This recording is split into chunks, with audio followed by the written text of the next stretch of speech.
Hello children, I am Usha Shukla. Today we are talking about beginning of modern period.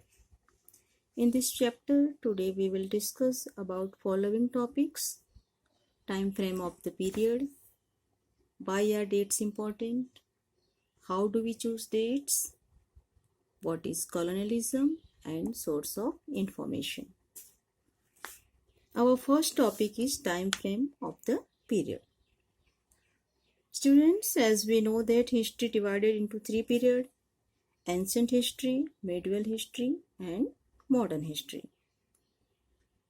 Time period before 8th century is called ancient history, and time period from 8th century to the middle of the 18th century is called medieval history, and time period from 18th century to the present time is the modern history. So, the modern period in India extends from the middle of the 18th century to the present time. Now our next topic is history. Why dates are important. History is not for the sake of nostalgia but for understanding the causes behind the events. Time in history is measured through a conventional system of dates, and the importance of dates is that they allow students to order past events and processes in terms of sequence and duration. Discussing historical events and how they came about will help our children gain wisdom and learn how to keep their fingers on the pulse of society. Our next point is, how do we choose dates?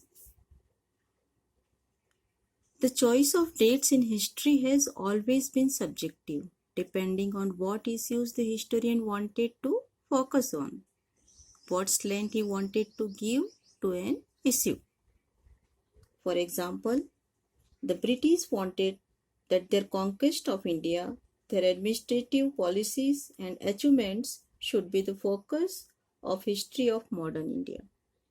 So, the dates they choose begin with the rules of their first Governor General, Warren Hastings, and ended with the last Viceroy, Lord Mountbatten.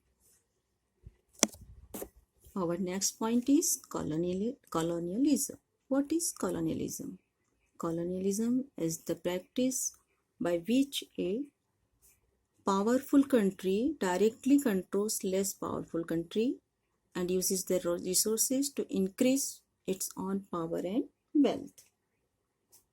We show that British slowly and surely subjugated the whole of India, how they gained control over Indian economy and society and brought about great and dramatic changes in our values, customs and practices. Above all, how they exploited us in every way for their own benefit. Our last topic is source of information. How do we get information? What is the source of information? In source of information, we include administrative records, literary sources, newspapers, museums and archives, national museums and national archives, surveying and mapping. Besides literary sources, maps, photographs, paintings and statues also constitute an important part of sources. Okay students, I hope that you all are clear about this chapter. Thank you.